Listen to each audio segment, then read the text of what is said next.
Okay, we get started? Yeah. All right, hello everyone. I'm Victoria Orphan. I'm a professor of geobiology at Caltech, and I'm one of the C-DEBI scientists. I'd like to welcome you all to the C-DEBI Network Speaker Series. And today I'm excited to introduce Dr. Nagissa Mahmoudi, who's just begun as an assistant professor at McGill University in the Department of Earth and Planetary Sciences in Montreal.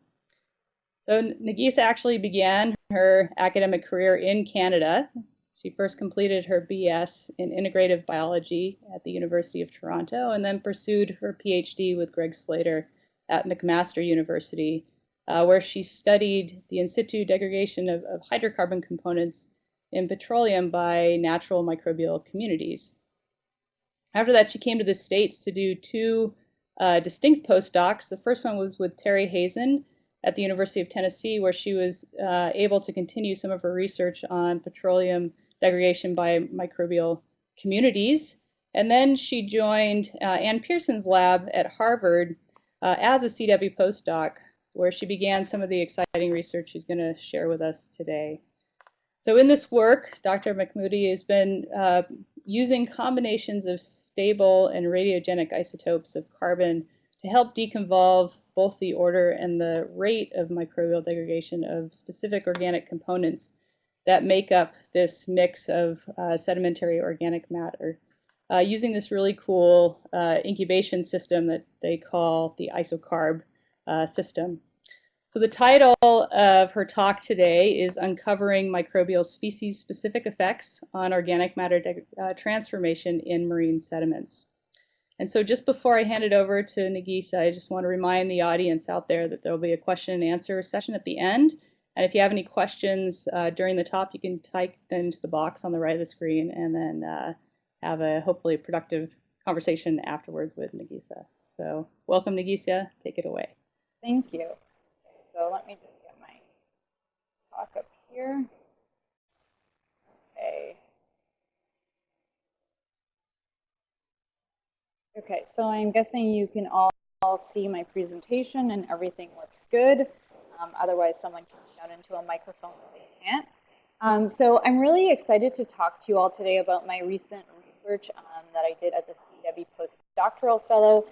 And as Victoria mentioned, I'll specifically be talking to you about microbial processes that mediate carbon cycling in marine sediments. So I wanted to start off by showing this very well-known figure by Kallenmeyer that depicts the global distribution of microbes in marine sediments. And so when many of us think of marine sediments, we think of this very large and diverse ecosystem that holds a significant amount of the ocean's biomass, which is absolutely true, and in fact it does. However, marine sediments are also one of the largest reservoirs of organic carbon on this planet. So a large amount of carbon moves in and out of the ocean on a daily basis, but a portion of this carbon sinks to the seafloor and it becomes buried in sediments and sequestered on geological timescales. And it's through the sequestration of this carbon that sediments play a really important role in the global carbon cycle and regulating Earth's climate. So it's estimated that something like 40% of the Earth's organic carbon is stored in sediments in the form of organic matter. And what I really want to talk about today is the interaction of microorganisms with this organic matter and understanding how their activity can influence the transformation and mobilization of carbon in sediments. So in most marine sediments, organic matter is the predominant electron source that's actually available to microbes. And so they take this organic matter and use it as an electron donor to get energy for cellular function and carbon for building biomass. And most of us know that this type of metabolism is heterotrophy, so this idea of taking carbon and using it as an electron donor. And this is the dominant metabolism that we find in sediments. So the activity of these heterotrophic microbes is a really important control on the quantity and the types of compounds that are going to get degraded and remineralized back into the atmosphere versus the amount of carbon that becomes preserved in sediment and stored on geological timescales. So this has really important implications for both local and global biogeochemical cycles, and it's a really important constraint on how much carbon is going to be released from sediment sediments back into the overlying water. And so my C-DEBI research has really focused on trying to investigate what makes organic matter bioavailable to microorganisms. And from a microbial perspective, this is really important because the bioavailability of organic matter is going to be a very important control on both growth and activity. So before I go into talking about microbial processes, I want to talk a little bit about organic matter and sediments. So almost all organic carbon that gets deposited onto the seafloor originates from the biological photosynthesis in either the terrestrial or marine biosphere. So organic compounds from terrestrial environments are readily introduced through coastal erosion or through rivers and streams. But the primary source of carbon or organic matter to the seafloor actually comes from the activity of photosynthetic organisms like algae that live in the upper water column. So organic matter and sediments is really this heterogeneous mixture of compounds that not only vary in their chemical properties, but in their origin as well. So even though we have a fairly good sense of what the sources of organic matter are to sediments, we don't really have a good idea of exactly what it's composed of chemically. So characterizing organic matter has been the focus of decades of research. We know that it consists of thousands of individual compounds, but a large proportion of these compounds are still chemically uncharacterizable to us. And from what we do know, we know that organic matter is chemically very diverse and very complex, and it consists of many different groups of compounds. One of the other things that we understand about organic matter is that it actually consists of multiple pools that have varying turnover rather than a single bulk pool. And so what I mean by turnover times is simply how quickly compounds get degraded by microorganisms and mineralized to CO2. So we tend to think of organic matter as having this active or labile pool that's made up of compounds that get turned over on the order of weeks to months, and then a slow cycling pool that gets turned over on the order of years to decades. And then lastly, the largest pool that we think exists in sediments is this passive or stable pool that gets turned over on millennial timescales. So the bioavailability, yes?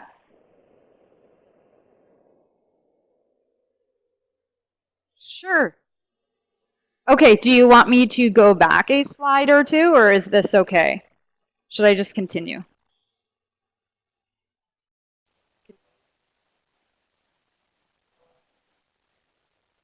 Oh, okay. Okay, cool. Continue. Okay, I'm going to close this. Okay. So, so I'll just start the slide again. So we know that organic matter consists of multiple pools that have different turnover times. So what I mean by turnover times is how quickly the compounds in this pool get degraded by microbes and remineralized to CO2. So we have this active pool that's made up of compounds that are turned over on the order of weeks to months. A slow cycling pool that gets turned over on the order of years to decades. And then the largest pool we think is this passive or stable pool that gets turned over on millennial timescales.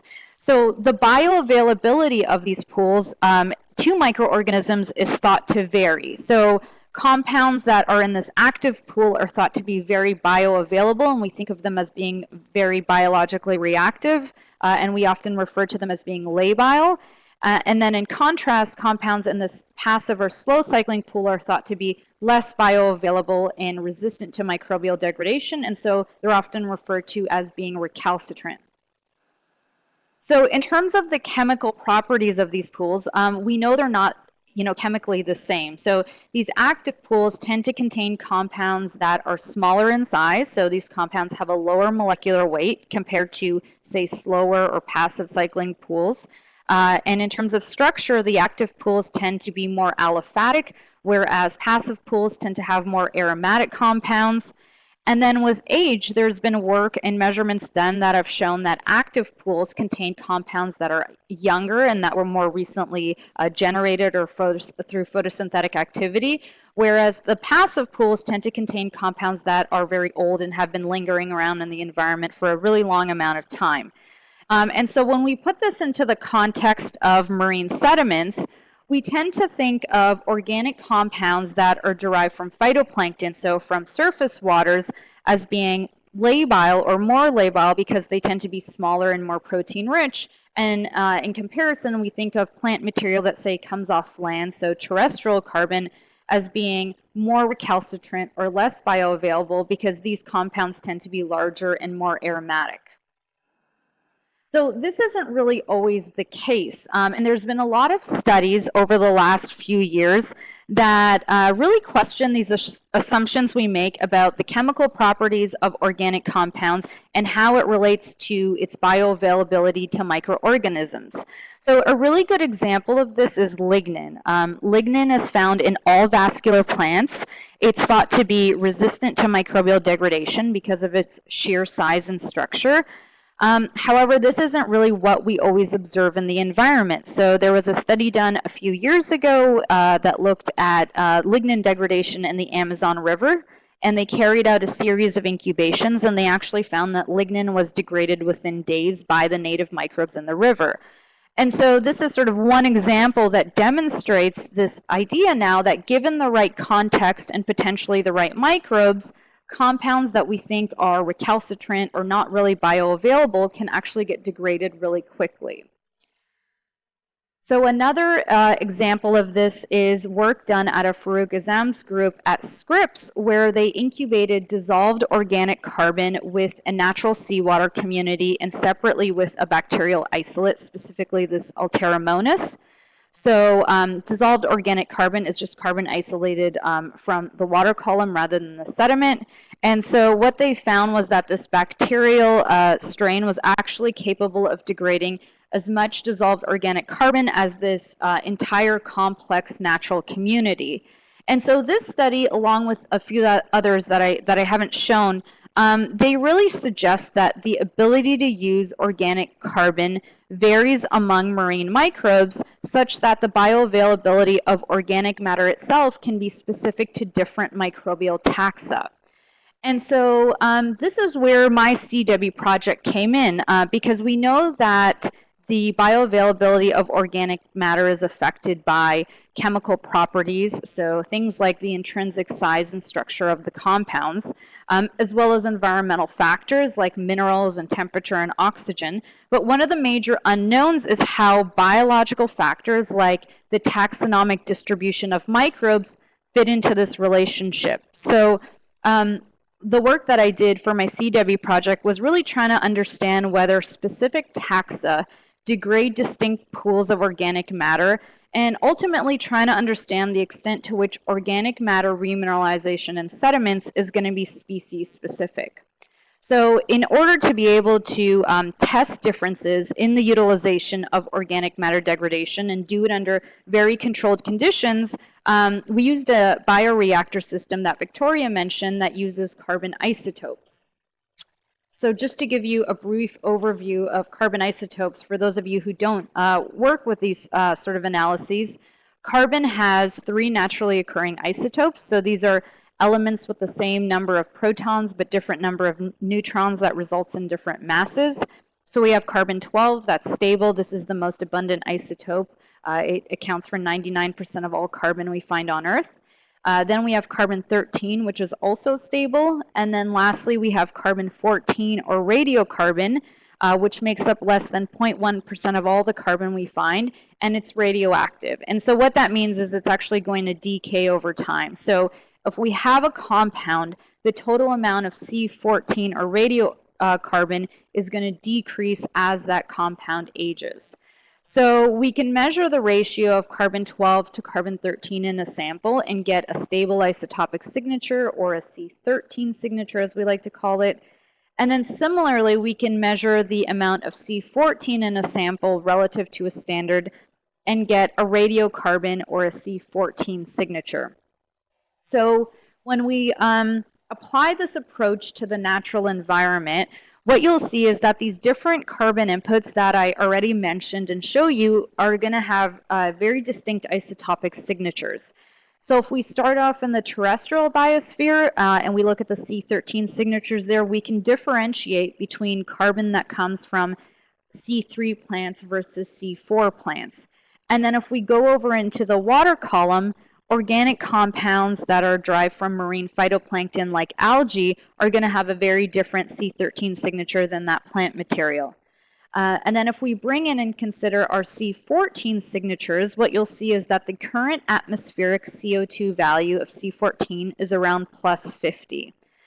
So what that means is that anything that's recently photosynthesized, either in the terrestrial or marine biosphere, is going to have a C14 signature similar to that CO2 value.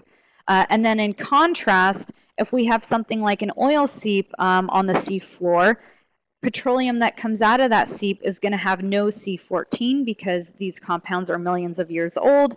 And so we often refer to petroleum as being radiocarbon dead or C14 free, and it's going to have a signature of minus 1,000. So how exactly do these values help us understand microbial processes? Well, heterotrophic microbes are going to show a similar isotopic signature as their carbon source. So this is often referred to as the you are what you eat principle, or in our case, which I'll show you in a minute, the you are what you breathe principle.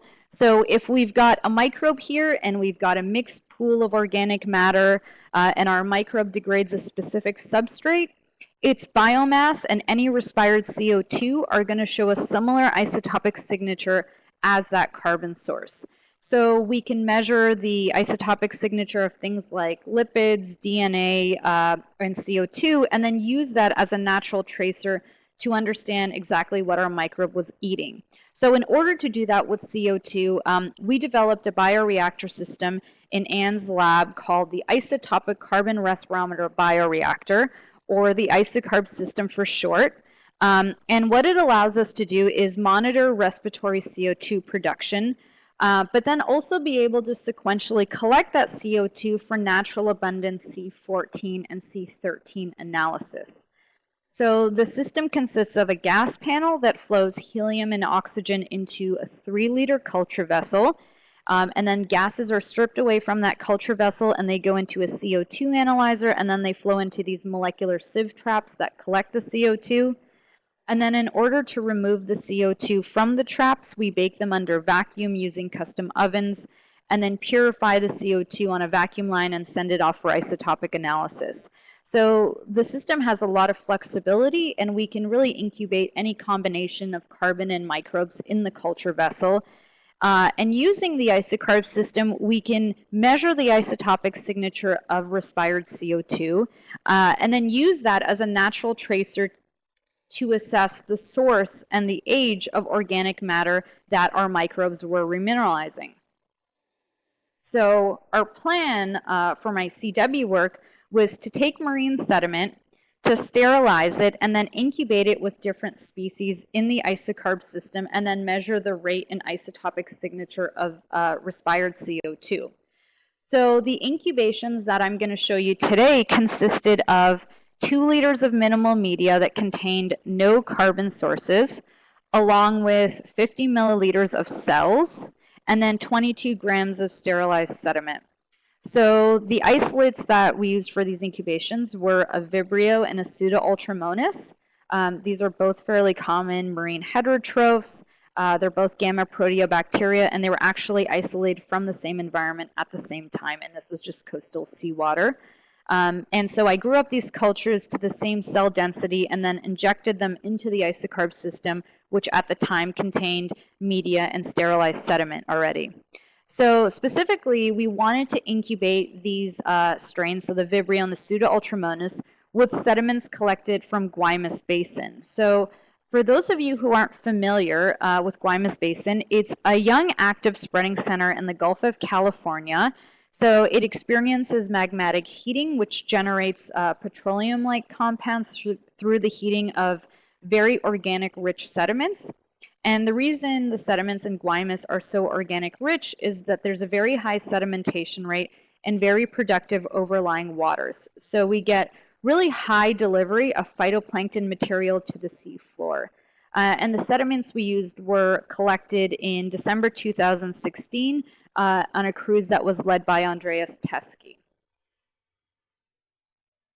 So one of the primary reasons we wanted to use sediments from Guaymas Basin is because it receives a wide range of carbon inputs that have unique isotopic signatures where we can evaluate the bioavailability of a spectrum of organic compounds. So as I mentioned, there's petroleum-like compounds that you find in the sediment, and that's due to magmatic heating of that sediment, as well as phytoplankton-derived material from the surface. And then in addition to that, Guaymas has really high microbial diversity and rates of activity, including heterotrophic acetogenesis. So this leads to the production of organic acids like acetate. And then, like most marine systems, Guaymas also receives terrestrial carbon through coastal and riverine inputs. So for each of the bacterial isolates that I'm going to show you, we incubated them with sediment collected from on-axis areas. So these would be sediments that are hydrothermally influenced and contain petroleum. And then we also incubated them with sediment from off-axis areas that are not exposed to any heating, and these would resemble more typical marine sediment. Okay, so this is what we observe when we incubate our on-axis hydrothermally influenced Guaymas Basin sediment with the two different species. So on both plots on the y-axis, we have our microbial respiration rate. On the x-axis, we have time. So these incubations lasted between 4 to 6 days. And then on the secondary y-axis, we have cell density. So every 12 hours during these incubations, I collected subsamples and plated them for cell counts. And so what you'll notice is that for both species, we get a really rapid increase in CO2 production early on, and then we observe the single peak that tails off. And in terms of cell counts, they're both within the same order of magnitude, and this was something we tried really hard to do to ensure that any differences in remineralization between these incubations would not simply be due to the number of cells in one incubation versus another. So what you'll notice is for the Pseudo-Ultramonas, we see a higher respiration rate, and in terms of the total quantity of carbon that was respired, we collected 4.6 milligrams for the Pseudo-Ultramonas and almost half as much for the Vibrio. And then if we compare that with incubation of these species with our off-axis sediment, again, we see that our Pseudo-Ultramonas remineralized a lot more carbon compared to the Vibrio, and it has a much higher respiration rate. So to understand differences in the types of organic matter that were remineralized between these two species, we collected CO2 fractions during these incubations. So for the Vibrio, a total of 4 CO2 fractions were collected. That's what these sort of white and green boxes are. And then for the Pseudo-Ultramonas, we collected 5 CO2 fractions. And so before I show you the isotopic values associated with these CO2 fractions, I just want to say that we actually replicated these incubations for off-axis sediment for each of these species. We found very similar peak shapes, and the total amount of respired carbon was highly reproducible. They were essentially within 2%, and the cell numbers were within 5%. And so ultimately, we chose one of the 2 incubations to send off for isotopic analysis. So I'm going to show you isotopic values for one of these off-axis incubations, but we did, in fact, do replication, or replicates, I should say. Okay. So if we look at our C13 signatures for our CO2, so these are plotted here on our secondary y-axis, and our respiration rate here is shown as a gray curve. What you see for the Vibrio is that the values start at around minus 40, and then they become more enriched over the course of the incubation and end at around minus 33. For the Pseudo-Ultramonas, we see that the C13 values start at around minus 33, and they actually become more depleted. So they go in the opposite direction, and they end up at around minus 38 or minus 39. And then if we look at the C14, or the radiocarbon values of the CO2 for these incubations, what we see for the Vibrio is they start off at around minus 360. They become slightly more negative, and they stay around minus 400 for the duration of the incubation. And in contrast, for the Pseudo-Ultramonas, we see that the C14 values start at minus 185, so they're a lot more positive. And then they become increasingly more negative and end up at minus 400 by the end of this 5-day incubation. So similarly, if we look at the isotopic signatures for CO2 that was collected during incubation with our off-axis sediment, again, if we look at our Vibrio, we see that the values start off at around -39 and again become more enriched over this 4-day period. And for the Pseudo-Ultramonas, in this case, we also see that the C13 values become more enriched, so they start off at around -28 and become slightly more enriched to around -25. And then lastly, looking at the C14 values, what we see for the Vibrio is that the values start off at -290, and again, they become slightly more negative, but they remain fairly close to -330 throughout the incubation. And for the Vibrio, again, we see that the values are quite different than for the Pseudo-Ultramonas, the values are quite different than the Vibrio. They're a lot more positive. So the first fraction there has a value of -135, and they remain around -170 throughout the incubation. So these trends in isotopic values, not only, I should say, not only the differences in these values, but also the directions in which these values are going, these suggest that there's differential remineralization of organic matter by these two species. So it's either that they're degrading carbon from different pools of organic matter, or they're degrading different proportions of carbon from these different pools. And so because these isotopic signatures likely contain a mixing between carbon pools, we used a 3 member mass balance to try to constrain the input of these different carbon sources to microbial respiration. And so that's what I'm showing here. So in order to do that, we have to make some fairly broad assumptions about what the isotopic signatures are of each of these pools.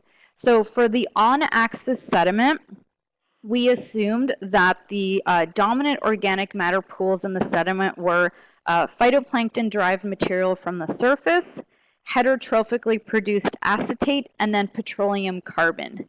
And so for the Vibrio, we see that in the first half of the incubation, almost 80% of the CO2 is derived from the remineralization of acetate. And then over time, we see a decrease in acetate and then an increased use in petroleum carbon. And overall, we see fairly little use of phytoplankton-derived material by our Vibrio. And for the Pseudo-Ultramonas, we see, again, a significant contribution of acetate that actually increases over time. And early on, we see use of phytoplankton-derived material in the first 2 days, and then an increased use of petroleum as the incubation proceeds. And so if we take a similar approach for our isotopic values from the incubation with the off-axis sediment, but in this case, we assume that we have sort of different carbon pools. We have phytoplankton-derived material again. We also assumed that we had heterotrophically produced acetate as well. But in this case, we assume that we have this other pool here called pre-aged organic carbon. And so this pool likely encompasses terrestrially derived material and other older components. And because we really aren't sure on the exact composition, I simply just refer to it here as this pre-aged organic carbon component. So if we look at our estimated contributions for our Vibrio, again, early on we see that anywhere from 50 to 75% of the respired CO2 is derived from acetate in the first 2 days. And then this decreases over time, and we see this increased use of carbon coming from this pre-aged organic carbon pool. And again, very little use of phytoplankton by the Vibrio. We sort of see an increased use as the incubation proceeds, but again, it's not very much. In contrast, for the Pseudo-Ultramonas, we see a significant contribution of phytoplankton-derived material to respiration, such that almost half of the respired CO2 at any time during the incubation appears to be coming from this pool. And then we see a differential contribution from the other two pools. And so clearly we see differences not only in the total amount of organic matter that's remineralized, but also in the types of compounds that they remineralize during these incubations. And so the next thing we wanted to do was to understand whether there was broad genomic differences that would account for these differences in carbon degradation patterns. And so most organic matter in sediments is macromolecular. And so what that means is that it's too large for microbes to take up directly, and so they have to produce and release these extracellular enzymes which essentially act like little scissors, and they cleave the organic matter into smaller pieces that can then be taken up directly into the microbial cell. So when we think about the bioavailability of organic matter and how microbes access it, extracellular enzymes are a really important factor. And so what we did was, in the annotated genomes of these two species, we looked for genes that encoded for known classes of extracellular enzymes. And then in order to confirm whether these enzymes were in fact extracellular, we translated the sequences into these predicted protein sequences and looked at whether they contain signal export sequences that are actually needed to transport the enzymes across the cell membrane.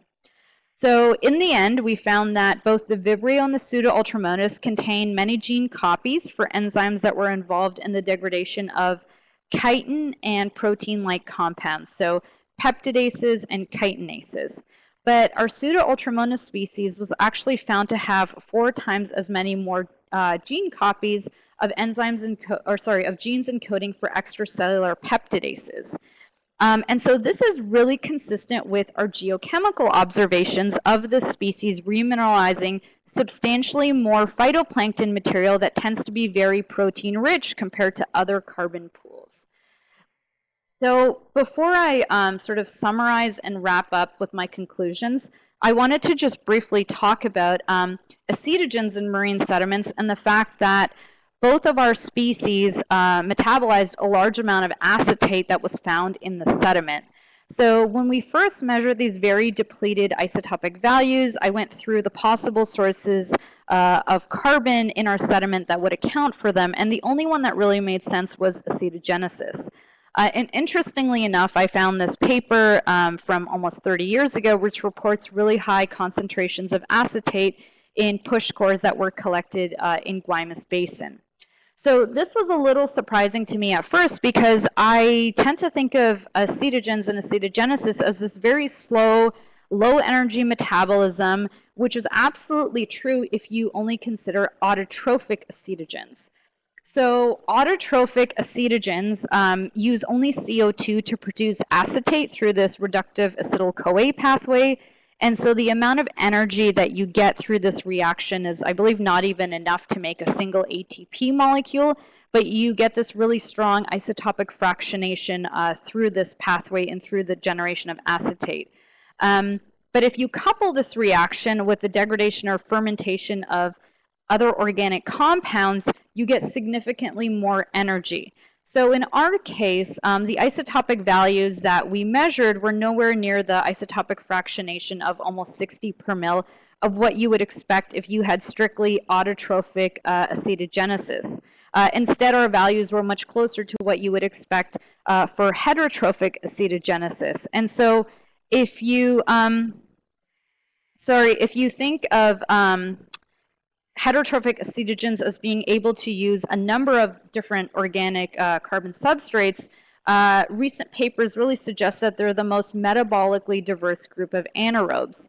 And there's been a lot of papers over the last few years that really highlight how important they are to carbon cycling in marine and terrestrial subsurface environments. And more recently, there's actually been some papers that highlight sort of genomic evidence of how widespread heterotrophic acetogenesis is in marine sediments.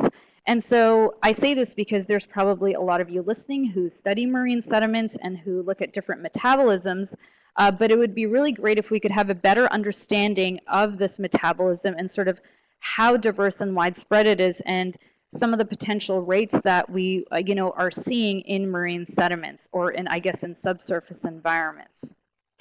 So coming back to my data set and sort of the work that I did for my C-DEBI project, so we essentially had these two species. We wanted to know to what extent would organic matter transformation be different between them. And what we observed was that the rate and total quantity of organic matter remineralized by the two species differs. And again, we also saw that the on-axis sediment contained more biologically reactive organic matter. So this is consistent with previous work in Guaymas, and all this means is that we just saw a lot more degradation for both species during those on-axis incubations. The isotopic measurements that we carried out show a species-level selectivity of substrates. So we see that the Vibrio primarily remineralizes acetate and some petroleum-derived or pre-aged organic carbon, whereas our Pseudo-Ultramonas remineralizes carbon from all pools, including phytoplankton-derived material, and that these organic matter remineralization patterns seem to be consistent with the genomic characteristics we see of these two species. So if we just look at copy numbers, and this doesn't necessarily relate to activity or expression, but our Pseudo-Ultramonas has more copies of genes encoding for extracellular peptidases, which is pretty consistent with its utilization of phytoplankton that tends to be fairly protein rich. And so lastly, I just want to say that these were two heterotrophs that we tested that were isolated from the same environment, and we see these very unique differences in organic matter remineralization. And so the results really highlight the extent to which carbon transformation in marine sediments and how we think of this process is actually going to be influenced by the specific microbes that are going to be present and active in that environment. And so with that, I'd like to acknowledge the following people, specifically funding sources. So this work would not have been possible without funding from C-DEBI to me in the form of a postdoctoral fellowship, as well as funding from the Gordon and Betty Moore Foundation, and then my fantastic team of collaborators. So the strains that I showed you today came from Otto Cadero's lab at MIT, and I worked very closely with his student Tim, who's now actually graduated, who is fantastic. Also Stephen Beaupre at Stony Brook. All of the sediments were given to me by Andreas Teskey, who was very generous with all of his samples. And then lastly, Ann Pearson, my former postdoctoral advisor, who all of this work happened in her lab. And then lastly, I just wanted to say that if you find this work interesting and you're looking for a master's or PhD position, or you know of someone who's graduating in the next year, please send them my way. Montreal is a really fantastic place to live, and our department has a number of funding opportunities for both domestic and international students. And so I'll just leave my contact information up there, and so you can feel free to email me. And I think with that, I'd like to thank you all for listening, and I would be happy to answer any questions you guys might have.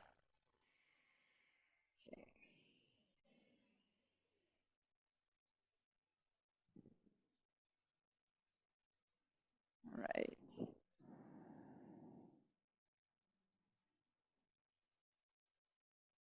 Okay. Okay, so I'm going to read each of these questions out loud now and then answer them. Okay.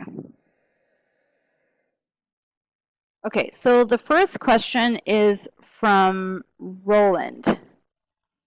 Copy number of enzymes in Vibrio and Pseudo-Ultramonas. Does this conclusion hold true if you standardize against genome size and compared to other microbes believed to be involved or not relevant for DOC degradation? Specific those. Okay, so the first part, does this hold true if you standardize against genome size?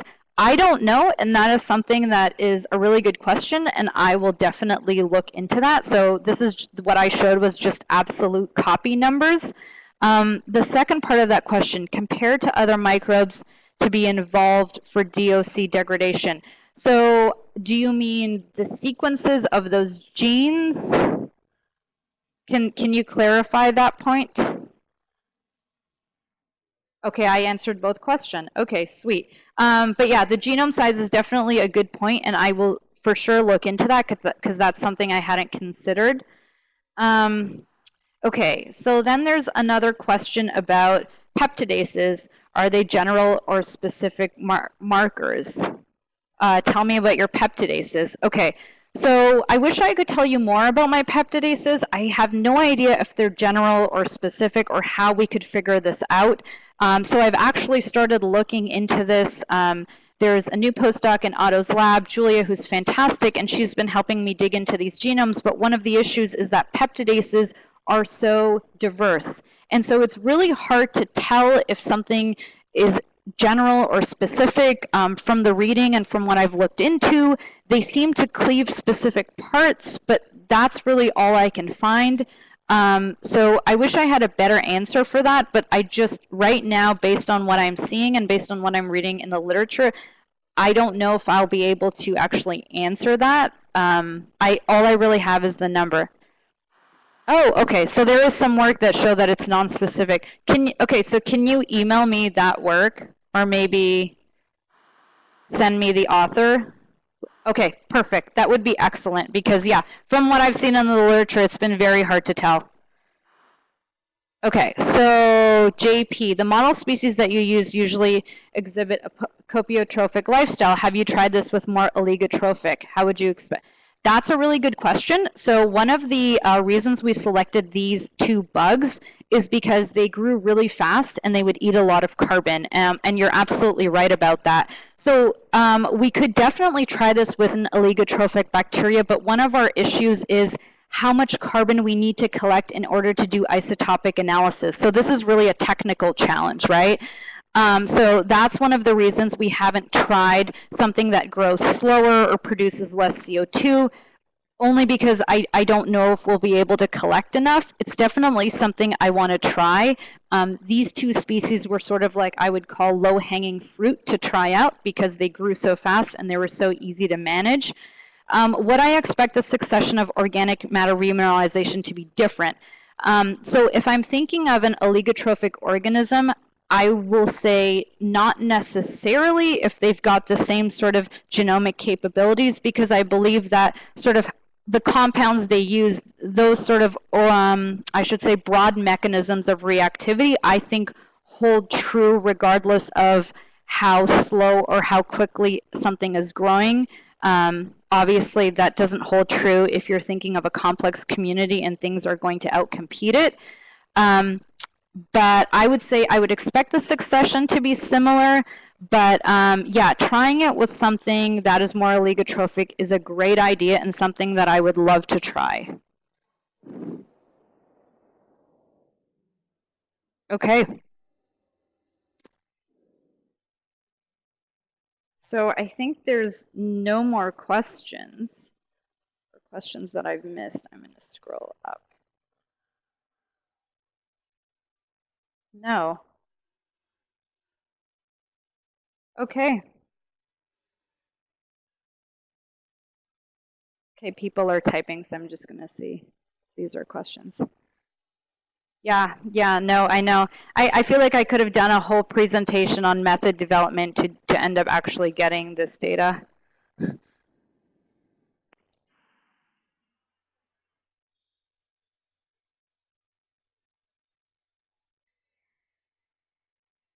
Okay, so Emily Estes asked, what is the bulk C13 in the sediments? That's a really good question. The bulk C13 is around minus 24.5 for the off-axis ones, and I think around minus 24.9 for the on-axis ones. So when we see CO2 values of, say, minus 39, that is very different than that bulk value. And so that was one of the reasons we very quickly realized it's got to be some sort of acetogenic process producing this very depleted carbon. And how does your data vary by varying the isotopic values of your pre-aged carbon? Okay, so I think you're asking me, how does my data vary if we vary the isotopic values of that pre-aged carbon pool in the model? So that's a good question, and I spent days doing these mass balances, and I have just spreadsheets full of it. So pretty much this whole idea of whether it uses phytoplankton or not, and that extent doesn't vary drastically because that value is so different than the pre-aged pool. So I've actually done this. I've done this for both species, and I would say those estimates are pretty robust. Even if you use different values and you use like a sensitivity of, say, even 50 or 100 per mil, I think they're still within 10% if I remember off the top of my head, which I would expect for this sort of messy mass balance. But yeah, this sort of pattern of exactly what they eat in these pools doesn't change drastically, I would say.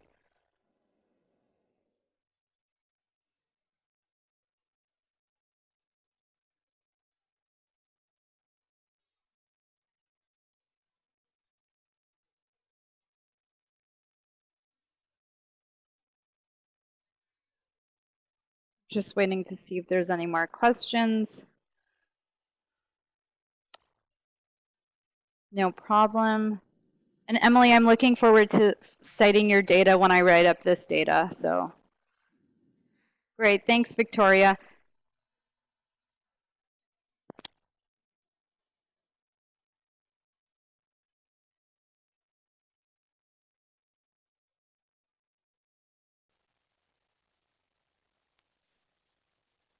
Okay, great. Thanks, everybody. If you have any more questions or suggestions on my data, please feel free to send me an email or send me a tweet or a message or something.